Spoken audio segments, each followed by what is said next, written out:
sabe até agora sobre conservação de massa? Nós sabemos que a soma dos reagentes em uma transformação química tem que ser exatamente igual à soma dos produtos nessa transformação química. Então, se eu tenho 10 kg de reagente, o final vai ter que ter quanto de produto? 10 kg. Por quê? A massa se conserva. E quem disse isso foi Lavoisier, que é o pai da química, né? Ele disse que na natureza nada se perde, nada se cria. Tudo se transforma. E a gente pôde ver isso aí através dos nossos encontros aí, através de análise das tabelas. Também vimos que em uma transformação química, a substância sempre reage na mesma proporção, né? Com proporção constante. E quem disse isso para nós foi Proust. Proust e Lavoisier aí, então estabeleceram as leis ponderais, que são as leis aí que definem aí as massas, né? Que trabalham com as massas. Então a gente vai dar continuação, ver agora mais alguns exercícios para a gente fechar esse conteúdo e a próxima semana a gente começa um conteúdo novo, tá? Então vamos lá. Então eu havia colocado para vocês aí um exercício da apostila aí de vocês, página 42, exercício 2F, nós temos essa tabela aí, a tabela 2.4. Então, uma indústria estudou a combustão do etanol em laboratório e obteve os seguintes resultados. Então, olhem aí, ó, nós temos 4 amostras. Deixa eu colocar minha caneta aqui. Aqui. Então, nós temos 4 amostras. Amostra 1, 2, 3 e 4.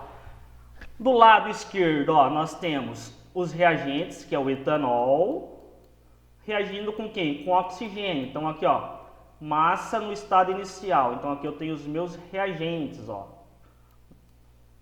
Essa galera aqui, ó, etanol e oxigênio, são os meus reagentes. A hora que o etanol reage com o oxigênio, eu tenho aí a formação dos meus produtos, que é o gás carbônico e água. Então aqui, produto. A letra sempre linda porque escrevo com o mouse, então é difícil. E aqui, reagente, certo? Beleza, ó, análise da tabela a gente já sabe fazer. Então vamos só dar uma recapitulada, ó. Então eu tenho 52 gramas de etanol aqui na amostra 1, reagindo com 96 de oxigênio. A hora que acontece essa reação, eu tenho aí sendo liberado 88 gramas de gás carbônico, mais 54 gramas de água. Observe que eu tenho um excesso. Quem é que está em excesso? O etanol. Quanto de etanol está em excesso? 6 gramas. Carlos, se eu tenho 6 gramas de etanol em excesso, quanto de etanol efetivamente reagiu para formar o gás carbônico e água? 46. 46, né? Porque se sobrou 6 em excesso, significa que não participou da reação. Então aqui, ó, 46 realmente reagiu. 6 eu coloquei a mais, eu perdi. Isso é um desperdício, certo? Agora, se eu olhar para a amostra 2, o que está acontecendo com a massa do etanol? Tá caindo pela metade. Isso. Aí eu lembro o quê? Da proporção constante, lei de Proust, né? Tá caindo pela metade. Para cair pela metade eu tenho que fazer uma divisão aqui por quanto? 2. Por 2, exato. Beleza, se a minha reação química sempre obedece uma proporção, sempre a proporção é constante, significa que essa lei que está regendo essa primeira amostra aqui de etanol, que está dizendo que ela tem que cair pela metade, está sendo dividido por 2, vai valer para todo mundo. Se aqui caiu pela metade, aqui também tem que cair pela Metade. Aqui também. E aqui também, certo? Certo. Beleza. Então, ó, a primeira aqui 23, a segunda aqui teria que ser quanto? 96 dividido 48. por 2. 48 tá certo, 54 aqui? Não. Significa que aqui também está em excesso. Qual é o excesso aqui? 6. 6. Então, ó, quem é que tem excesso? Oxigênio. Então, aqui, ó, 6 gramas de oxigênio em excesso. Gás carbônico teria que ser quanto? 44. 44. Água? 44, 27. 27. E assim eu consigo encontrar todos os valores apenas seguindo a proporção. Mesma coisa aqui, ó. na amostra 3, eu vou fazer só mais um com vocês, o resto depois vocês preencham aí, tá? A amostra 3, ele só me deu um dado, na verdade dois, né? Ele me deu o oxigênio 196 e está falando que está em 4 em excesso de oxigênio. Se tem 4 de excesso de oxigênio, não é 196 aqui. Quanto é? É 192. 192, beleza. Agora, de 48 para chegar em 192, eu multipliquei por quanto? 4. Por 4. Então aqui, ó, vezes 4. Então se a proporção da amostra 2 para a amostra 3 foi um aumento de 4 vezes, né? Foi multiplicado por 4, isso significa que aqui eu tenho que multiplicar por quanto? 4. 4, aqui por 4 e aqui por 4 também, certo? E aí eu consigo encontrar todos os valores que faltam. Aí vocês terminam de preencher o restante aí e façam aí a mesma coisa para a amostra 4. Aqui é a análise da tabela 2.4 que a gente acabou de fazer. Então na letra A pergunta o seguinte: na amostra 2, calcule a massa de gás carbônico e água formada. A hora que a gente preencheu a tabela, a gente já fez esse cálculo, né? Então se a gente voltar lá na tabela, a amostra 2 está aqui.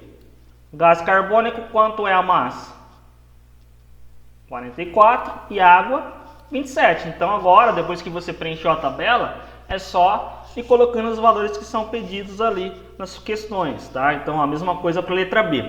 Na amostra 3, calcule a quantidade de etanol, ó, adicionado, sabendo que o oxigênio está em excesso.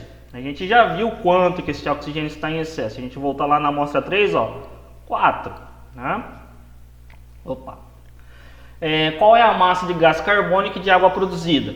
Então depois que vocês preencherem o restante da tabela, aí tá tranquilo para responder essas questões. Lembrando o seguinte, sempre mantendo a proporcionalidade, seguindo a lei de Proust, tá? E a lei da conservação de massas. Então, se entrou 10, tem que sair 10. Lembrem sempre disso.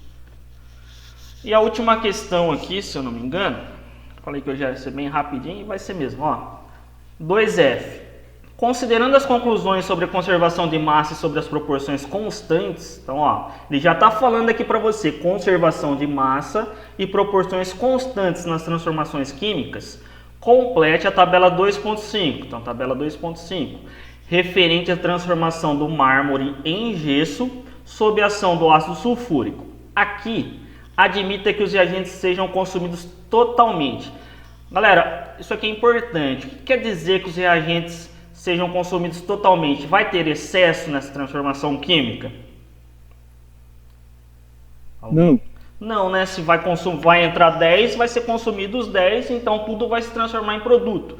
Então, tudo está na mesma proporção, não vou perder nada, não vou ter nenhum desperdício, tá? É isso que ele quer dizer. Então, você não vai ter problema com excesso aqui nesse caso. Então, vamos olhar a tabela, ó. Tabela 2.5, nós temos aqui o mármore, que é o carbonato de cálcio. Esse carbonato de cálcio está em contato com a chuva ácida, que é o ácido sulfúrico. E aí, ó, depois da seta, sempre eu vou ter o que? Os meus produtos. Então, ó, depois da seta aqui, ó, são os produtos. Quais são os produtos? O que eu estou produzindo com essa transformação química? Gesso, gás carbônico mais água, tá? Então, ó, vamos olhar aqui.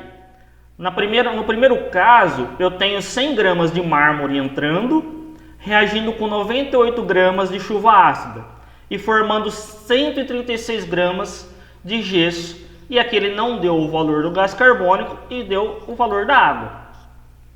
Como é que a gente faz para encontrar aqui o valor do gás carbônico? Pega a soma da massa dos reagentes. Isso. E tira o dos produtos que a gente já tem. Isso, então ó, eu vou somar aqui a massa dos meus reagentes. Quanto que eu tenho de reagentes? 100 mais? 98, tem 198 gramas. 198 gramas. Então aqui, ó. É difícil escrever com esse mouse, então eu vou comprar um. Relaxa, professor, tá mais bonito que minha letra. Aí, beleza. 198 gramas. Então somando aqui 100 mais 98, que é a soma da massa dos meus reagentes, Eu vou ter que ter aqui nos produtos quanto também? 98. 198. Então vamos somar aqui, ó. 136 mais, eu sei o gás carbônico, eu não sei o gás carbônico, ponto de interrogação aqui, ou um X, tanto faz, mais a massa da água, certo? Somando tudo isso aqui, tem que dar 198. Então vamos somar o que a gente tem. A gente tem a massa do gesso, que é 136, mais 18 gramas, que é a massa aí do gás carbônico. Quanto que dá isso aí? 136 mais 18. Tá. Se a soma desses dois caras aqui deu 154, mas o total não pode passar de 198, de 154 para 198, tá faltando quanto? 44. Então, qual que é a massa do gás carbônico? 44. Então, ó como que um conceito simples já a gente consegue chegar na resposta com tranquilidade. Sabendo que a soma da massa dos reagentes que estão aqui, ó, tem que ser a mesma que a soma da massa dos produtos, fácil de encontrar o valor que falta, tá? Então, sabendo um conceito simples, você mata uma questão rapidamente. Agora, o que a gente sabe? Que a transformação química também segue aí a lei das proporções constantes, lei de Proust. Então, se aqui, ó, foi 100 gramas e na de baixo é 25, o que aconteceu? De 100 para 25, o que eu fiz? Dividiu por 4. Dividi por 4. Então, ó, 100 dividido por 4 deu 25. Se nesse caso eu dividir por 4, nesse caso eu também tenho que dividir por 4, nesse caso. Por quê? Todos têm que manter a mesma proporção. Então, aqui por 4, aqui por 4 e aqui por 4. Bom, o Carlos já respondeu pra gente que de 100 para 25 eu tive que fazer uma divisão por 4, ou seja, de 100 para 25 caiu 4 vezes, né? Se eu fizesse 4 vezes 25, eu voltaria no 100. Se de 100 para 25 caiu 4 vezes, 98 também, para manter a mesma proporção, tem que cair 4 vezes. 98 e vai dar quanto? 24,5. 24,5. Beleza? E agora, mesma coisa eu faço para 136. Divide aí 136 para a gente confirmar se está dando 34. Tá certo, já fiz. 44 por 4? 11. 18 por 4? 4,5. 4,5, muito bem. Ó, então a gente usou dois conceitos aqui. Quais foram esses conceitos? Lei da conservação de massa e lei das proporções constantes. Lei da conservação de massa de Lavoisier e lei das proporções constantes de Proust. Essas duas leis são chamadas leis ponderais. Por quê? Porque elas falam sobre massa, tá? Se você procurar no dicionário o que é ponderal, você vai ver que é relativo ao peso. E como a gente está trabalhando com massas aqui, tá vendo? Tudo é massa, né? Tudo gramas. Então era isso que eu tinha para falar com vocês. Tirem um print aí da tela aí, ó. Depois completem o resto, tá? E qualquer dúvida, qualquer coisa aí vocês me mandam lá no particular, fechou? Gente, obrigado pela participação de vocês e até semana que vem então.